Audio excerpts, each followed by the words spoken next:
Hello and welcome to episode 22 of the African Tech Roundup. It's Monday, and as always, we round up the week's most important technology, digital, and innovation news from across the African continent. My name is Andile Masuku, broadcaster and entrepreneur, and holding it down with me is my good friend and co-host on the African Tech Roundup, tech entrepreneur and executive editor of iAfrican.com, Tefo Mogapi. How's it, my guy? I'm good, man. How you doing? Chilled, man. Chilled. Pretty excited because today we have a special guest joining us on the show. Njoku on business all the way from Lagos, Nigeria. It's the highly opinionated and always interesting founder and CEO of Jovago.com, Marek Mzislowski. I hope I said that right. You're getting better. How are you doing, guys? Oh, you heard me butcher it on the show before. Oh, my word. I'm so embarrassed. You're getting really big. You're really good at it. Okay, you say it. Zmysłowski. Zmysłowski. Exactly. But, call me Chinedu like everyone in Nigeria. Oh, that's dope. So how do you say that again? Chinedu. Chinedu. All right, we'll keep it at Chinedu today. Thanks for being part of the highest rated ATRU episode to date, by the way. Episode 7, entitled Mark versus Marek. Quick question for you before we carry on with the show. Have you and Mark Essien finally come to consensus about whose hotel booking platform reigns supreme? No comment. Expected. That was expected. I thought I'd sneak that in, man. Listen, if you're joining us for the first time, you've got some catching up to do, buddy. Head straight to africantechroundup.com to catch up on what you've been missing. And while you're there, sign up for our weekly newsletter to get the podcast sent straight to your inbox every Monday. You can also follow us on Twitter at African Roundup is the handle, and also on facebook.com/African Tech Roundup. Leave a comment on our website too. In this week's discussion, a little later on, we discuss just how important profitability is for startups, and we'll try and determine whether or not aiming for positive cash flow should rather be the focus for startup founders looking to succeed in the long term. But first, this week's African Tech Roundup is brought to you by Imagination Info Solutions. Now, Imagination is an information management and consulting company that helps businesses create reports that are meaningful and insightful. Reports that actually assist business people make good, solid, data-driven decisions that impact the bottom line. Here's Richard Bezuidenhout, MD of Imagination Info Solutions, on how he and his team helped an established logistics business overcome a debilitating challenge. Traco Limited had a problem with diesel theft and determining the true fuel consumption of their trucks. Any additional costs, including and especially fuel costs, had a significant impact to the profitability of their business.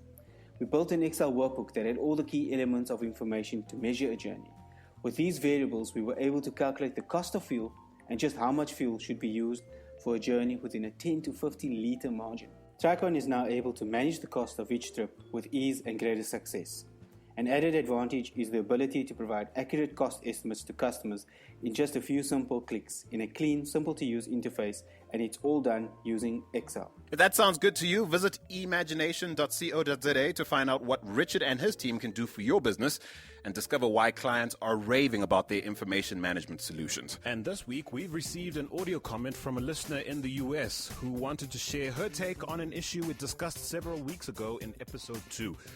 Back then, we asked the question, does diversity matter? This in the context of trying to determine whether diversity contributes to improved corporate performance and better products being developed by tech companies. Take a listen. My name is Elen Owalam. I am an Eritrean American calling from San Francisco, California. I will be addressing the question of the importance of diversifying the technology industry. Specifically, how does it affect a company's bottom line, and how does it affect the services and products which are shipped by a company? Currently, I am the acting director and founder of an organization called OLA, which supports and advocates for Latina, Native American, and or Black women in the technology industry. To answer the question, if diversity doesn't occur, then the types of products that are being made are not a reflection of the people that it serves. The United States in particular is a rapidly changing society. If technology companies continue to ignore the majority of their users, such as, let's say, for example, a product like Twitter. The majority of Twitter's users are African Americans under the age of 35, and yet Twitter's actual employees are not reflective of these statistics. That is a huge lost opportunity to generate revenue for the company, and also to foster just a more inclusive industry in general, which is reflective of the type of world that we're living in, which not only in the United States but around the world things are shifting. For instance, Africans will constitute the majority of the world's population by the year 2015. So thank you for having me. If you'd like us to include your audio comment on any of the topics we've covered in past episodes, you can email us using hello@africantechroundup.com or give us a shout on facebook.com/africantechroundup or hit us up on Twitter using the handle @AfricanRoundup, and our team will get right back to you. And now, on to the news. First up, it seems that the chronic political uncertainty plaguing the Sudan hasn't dampened the desire of Kenya and South Sudan to improve communication and improve trade relations. The two countries are set to start work on a multi-million-dollar high-speed fiber optic cable within the next 2 years. Good stuff, yeah? Yeah, good stuff. But I wonder who it'll benefit. Most likely businesses and not consumers, considering, the type of phones that consumers in both countries use. They're probably thinking in terms of stability and the sort of things that will deliver socioeconomic stability between the two nations. Kenya obviously invested in their neighbor, wanting as much stability as possible, but also lots of opportunity in South Sudan Kenya wants to be a part of. Yeah, definitely.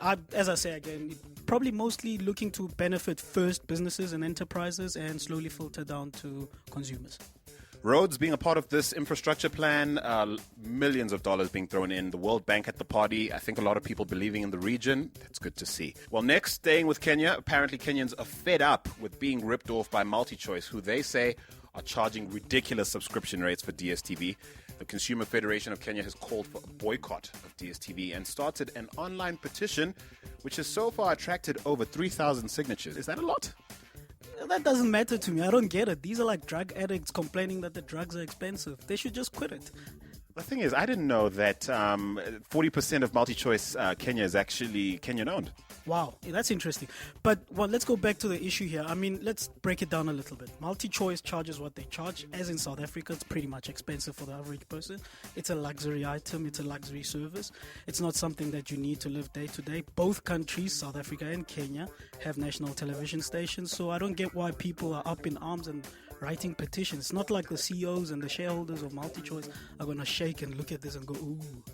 Well, the thing is, there is no competition. The last competitor to DSTV has since left the market a while back, and now DSTV is essentially a monopoly in this market. They feel, I suppose, with two players in the English Premier League, which apparently is what most Kenyans are watch DSTV for, they really just want to be able to watch it, I guess, for free? Nah, not going to happen. I think it's a good sign for, the growth and the development of Kenya if these are their problems today. Yeah?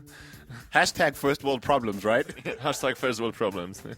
Well, man. Well, look, listen, here's to hoping that DSTV hears your cry, Kenya. They're actually quite upset because they feel like a lot of the packages that come, below the premium DSTV packages don't include the EPL. And they feel like this is intentional. This is turning us into essentially what you call them drug addicts. And the only way we can get our fix is by paying the absolute premium. This is unfair.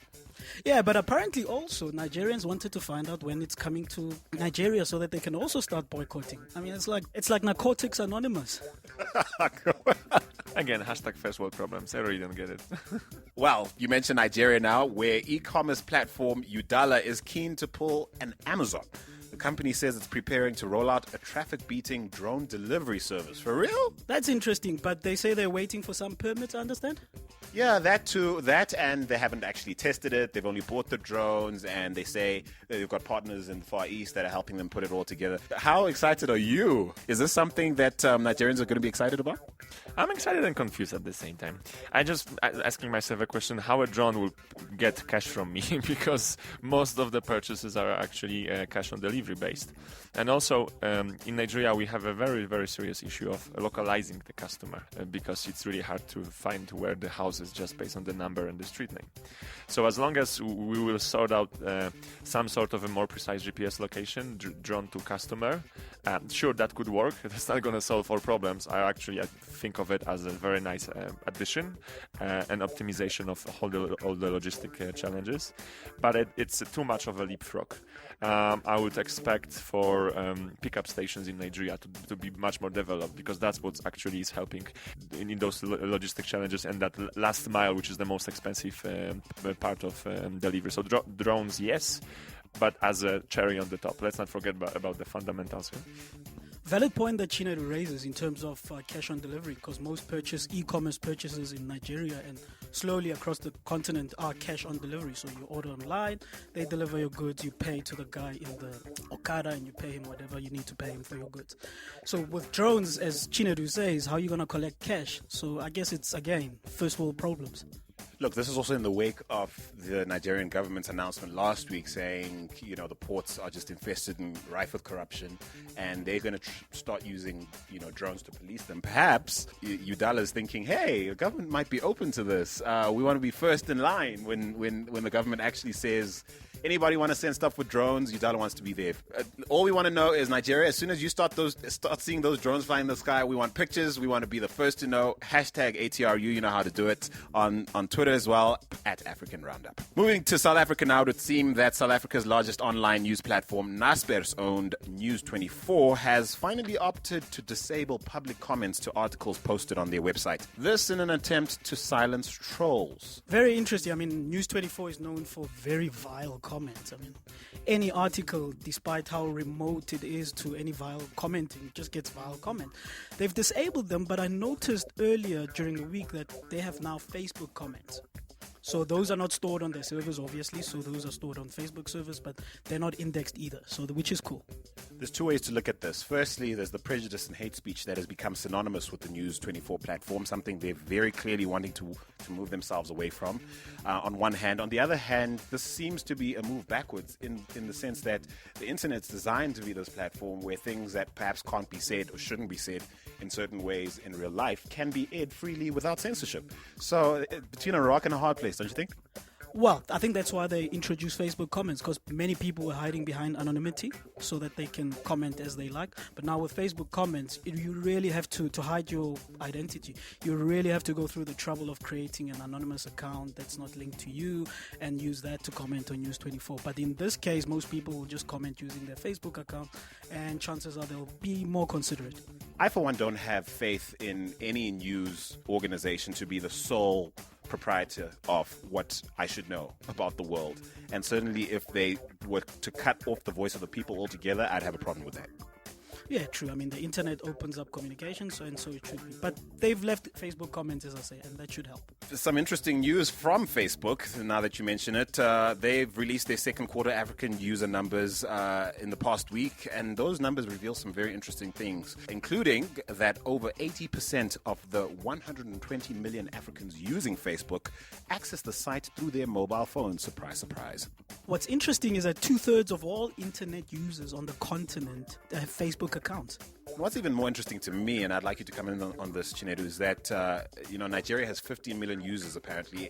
South Africa 12 million, Kenya 4.5 million. Between the three countries, more than a quarter of Africa's total Facebook users are found in these three countries. What do these sort of numbers say to you running a hotel platform business? It's very exciting. Before I answer your question, I can either throw an anecdote about the perception of Facebook versus the perception of internet among internet users. There's been some survey done, I think, in Southeast Asia and also in Africa, when they checked, of course, asked people questions: do you use internet, do you use Facebook? And they realized that more people answered, I'm using Facebook, than I'm using internet. And they thought that that's a mistake, there's something wrong with the survey, where actually it wasn't a mistake, because people don't really know that they're using internet while being on Facebook. So obviously an amazing opportunity for me, for Jovago, to get in touch with customers, especially for travel. Social media is a great tool to market your product. Now, at the same time, it's very tricky to do it in a proper way.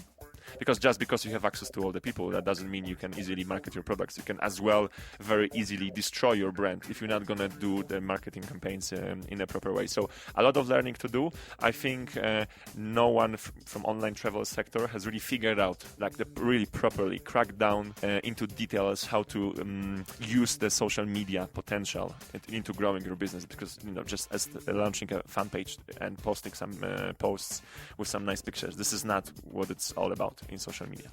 I would say, though, that one thing's for certain: if you're even thinking about not being on Facebook, I guess that ship has sailed.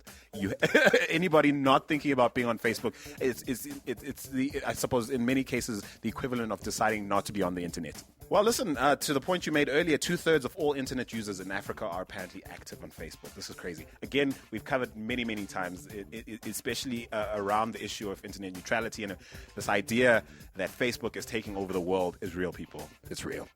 No, it's real. I think Chinedu alluded to that. Most Africans access the internet via Facebook, and they tend to confuse it with being the internet. And with internet.org, that perception is just going to deepen. Well, to our next story now. The startup innovation arms of Singtel, Orange, Deutsche Telekom, and Telefonica are joining forces to launch an initiative that aims to, quote, bridge the startup ecosystems across Southeast Asia, Africa, Europe, Latin America, and the Middle East. Close quote. For selected startups who it's not yet clear how they will pick, some serious investment partners are being brought on board in order to add some real value, as they put it. This is all good news, but I'm a bit skeptical when we hear such news about bridging the startup ecosystems across various continents, because I believe ecosystems are built by the players in them. So startup founders in the ecosystem build the ecosystem, and you're not going to get an outsider from who's not a startup player in that industry who's going to build it. Well, this consortium might argue that successful startups require significant partnerships and a lot of money. They're talking about investment partners like Active Venture Partners, Group Axon Partners, Group Coral. It might be argued that with the right expertise and a lot of money, you can crack a code. I don't believe you can train an entrepreneur. Firstly, from the soft side of the soft skill side of things, it comes from within. You need to want to do it. You need to have that burning thing inside you who wants to do it. And you have to just dip your feet in and do it. You can't handhold somebody for all the time, no matter how much money you throw at them. Listen, Chinedu, you are very friendly with some outside interests, and by outside I mean offshore interests who have since come to Africa and had some success at cracking this market. What are some of your thoughts when you hear news like this? When I read all these fancy sentences like bridging the startup ecosystem, I was like, come on, like, are you an NGO? Is this a CSR campaign? It's all about investing money. Like, you have to have indigenous local entrepreneurs. They need money. They're going to make mistakes. They're going to learn by spending someone else's money, and they're going to sooner or later during that process create successful companies. Any type of activity that helps in bringing more capital to our markets is very useful. Africa in general does not hurt because of lack of money, because there are many local African investors. They're just not interested in IT as much as we would like them to be. So we need that foreign capital to create that interest. And once you see first successful African-based tech startups that will make a lot of money going public, for example, that's when you're going to see, for example, Nigerian or South African investors that usually put their money into mining or oil or land. They will say, oh, there's actually some money to be made in IT. So yes, it's great that we have more and more investors interested in Africa. I just don't understand those fancy words around this. Shame. You know what they have said though? They're reaching out to existing co-working spaces, incubators, accelerators, and saying, hey, we want to join the dots. We want to find some of the best. What I feel is lacking in the press release is, quite frankly, how are you going to pick these people? How do you intend to build rapport, to get your hands dirty, like you said earlier? How are you going are you going to get to know Africa? Because we're not just waiting for your money, though. You know what I mean? All sounds like kumbaya to me. On cue, Kumba. Well, listen, finally, a quick reminder to anyone living in South Africa who actually cares about cybersecurity, which I think sadly too few of us do. Public comments on the proposed new cybercrimes and cybersecurity bill are to be submitted to the Department of Justice and Constitutional Development on or before November 30th. Important stuff. Very important. Just to emphasize, guys, please visit the website. We'll tweet it out on our account. Send out... Oh, and Chinedu's taking a selfie. Yeah, that's very interesting. Very interesting. But back to the serious stuff. Cybercrime bill. Please submit your comment. This is very serious. Don't let it be like the internet censorship bill where nobody participates, and once it becomes an act, everybody complains. This is absolutely true. A lot of what's spoken about in this bill, or at least outlined in this bill, involves the steps government would take in addressing the issues with cybercrime. Really important, guys. The South African government is trying to fix a very expensive problem, which should matter to all taxpayers in this country. Something like an estimated $90 million are lost to criminal activities that are done on the web, and the government needs to be empowered to basically crack down on these sort of activities and syndicates. And these laws are by and large going to enable them to do that. If there's anything in there that we think will infringe on our rights, we need to say so now. Yeah, and also they propose certain fines for cybercrimes in that bill, like anything from $90,000 right up to $900,000 for any criminal found performing cybercrime. I mean, last week we covered some criminal activities, which I'm sure gave us a chuckle, but in the same breath, we need to be proactive. We're affected by this, many of us living in South Africa, and we need to care more if we don't already. Definitely. Guys, don't forget, we'll tweet it out. Go and put your comments regarding this bill. Alrighty then, in our discussion today, we ask how important is profitability for a startup, and whether being cash flow positive is perhaps more important than being profitable. Now, if you're confused by that proposition, let me break it down a little bit. iROKOTV founder and CEO Jason Njoku recently shared something on his blog this week that he initially shared in a Radar discussion nearly a month back. Now, he was responding to a question posed by someone on Radar asking, how many Nigerian startups are in fact profitable. What was Jason's take? Well, in his view, profitability is overrated. I'm not sure it was the clearest article in the world, but I'm glad we have a startup founder with his roots very firmly in Nigerian soil here today. Maybe you can kick us off. How many, in your view, Nigerian startups do you think are profitable? And is this an important question to ask? In order not to get too confused here, I think we should start with a proper definition of a startup, because there's as many definitions as people that talk about it. So let's say that for this discussion, a startup is a company that tries to make some change in the market, doesn't matter what that change is, but with that change wants to make some money. But the startup at the same time is still trying to figure out where that revenue stream is going to come from. Growing quickly? Is that an important indication of whether something's a startup or not? Yes, but that's not the only thing. You have to grow and you have to have customer retention. You need to grow and you need to be sticky. And I think as long as, doesn't matter what type of startup you're running, as long as you're getting new customers and old customers are staying, and you have funding from the investors, that's the right direction. And for the profits, especially with tech startups, with the funding and what's going on with technology and how startups are run and how startups are funded nowadays, I wouldn't use the word profitability is overrated. It just moved in the priority list on further positions than it used to be with those old school businesses. And note, therefore, you're a big fan of revenue. Huge. Cash flow fan. I mean, I think profitability and the points that Chinedu raises are more pointed towards VC-backed or funded startups, which is fair. But for the average tech startup, or even the ones that are trying to disrupt the market on the continent, most of them don't even have backing. Like we alluded to earlier, most investors on the continent would rather back traditional industries than tech startups. So I think profitability then becomes a big issue if you're an early stage startup, for most of them. Right, so let's try and clarify this further. Therefore, try and explain this to me, and in the same breath, sort of explain which one in your mind is more important for a startup.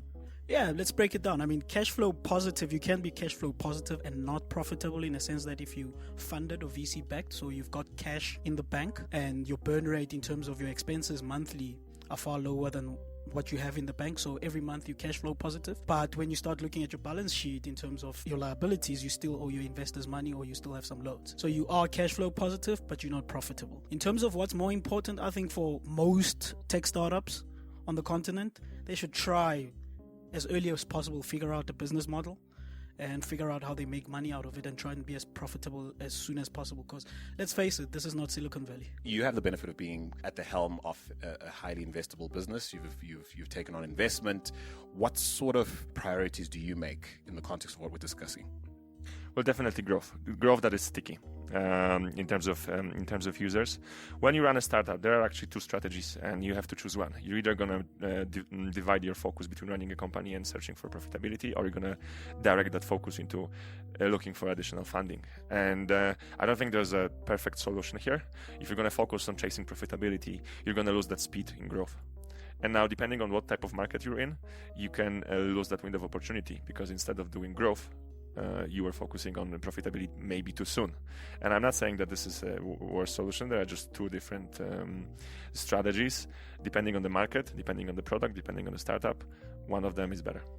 It sounds almost counterintuitive to the traditional mindset of very big business, listed business, with shareholders that expect profitability because that's how they enjoy a return. So on some level, is it not a cop-out that startup founders use to give them time to grow or do all these lovely things? Or is this something that's unique to a startup environment where an investor is really thinking in terms of exit and not staying the course of, being involved for a long time? I think it's a thing of the startup environment and of the way that startups are being run, and how the VC is actually, or VC environment as well is also working. You can build a company to build value, or you can build a company to generate profit, or you can have both. And it all depends on the stage of the company. It all depends on the market. But I would say that definitely for startup ecosystem, that growth is much more important than those typical old school businesses where that growth is not possible to be on such a fast level. So you've been rubbing shoulders with quite a few corporate leaders for very large hotel groups while you've been here. Obviously, businesses that run on a very different model to the one you have, and yet you're in the same room with them. What sort of differences in mindset do you as a startup founder, being in a room with people who come from that world, notice in their approach to business and growth and all these things? It's like two different worlds. Remember that when you have a hotel, there's only so many rooms you can sell at any given point of time. And when you manage a hotel, it's all about optimizing that sales versus the potential of the sales that you have. If you have 100 rooms, you can only sell 100 rooms, and you do everything to have always 100 rooms. Jovago is an online travel agency that brings customers to hotels. They understand the necessity of working with Jovago. At the same time, they're afraid of Jovago becoming too important and too strong in the market, because that's when they think we will be able to also shape changes in the market that they may not necessarily want to see. I agree with Chinedu. There are two different models that one needs to choose very early on. You either go with growth or profitability. Most times, probably he's right. If you choose profitability, you'll probably end up being for a very long time a small and medium business and never growing as fast as a startup should. So yes, but again, I go back to the environment of the continent. I'd say 80% plus of startups, even tech startups that start on the continent, are hardly ever going to get funding. And yeah, they should just chase profitability from day one, whilst I chase growth on other projects. And what do you think? Let's be cheeky a little bit here. I mean, how much of this kind of mindset is expectation management on the part of a startup founder? It all depends on the product, and it's all depends on the startup and the market the startup you're running in. And I think especially for tech startups, that growth is very important because it's achievable. Once you crack down the market and you know that you have a product that your customers love, no other sector will allow you to grow that fast. So it's a one-time of an opportunity. And having said that, for tech startups, that growth chasing should be much more prioritized, because otherwise someone else will take that opportunity and will overtake you. But we'd love to hear from you. What do you think? What's the most important focus a startup founder should have? Is it chasing growth, perhaps ensuring that you're profitable as soon as possible? Or is it ensuring that you are cash flow positive? What is it you think? give us a shout on Twitter. The handle is at African Roundup. We're on Facebook, of course, at facebook.com/African Tech Roundup. We need to hear from you, y'all. Also, by the way, one of our day one fans, and by day one, I mean literally from episode 1, a chap all the way from Cape Town, Mitch Wongho, has been on our case about starting a Slack group. Mitch, it's coming very, very soon, sooner than you think. Please hang in there, buddy. And once again, this week's African Tech Roundup is brought to you by Imagination Info Solutions. They help businesses create reports that are meaningful and insightful. Reports that actually assist business people make good, solid, data-driven decisions that impact the bottom line. To find out what Imagination can do for your business, visit imagination.co.za. That's e-imagination.co.za. And discover why clients are raving about their information management solutions. Otherwise, it's a warm thank you to founder and CEO of Javago.com, Marek. Zmisłowski. Thanks for having me, guys. It was a pleasure. Of course, a.k.a. Chinedu, as they so affectionately know you there in Nigeria. Until next week, though, it's cheers from me, Andile Masugu, and Tefo Mohapi. you guys have a good one. Take it easy.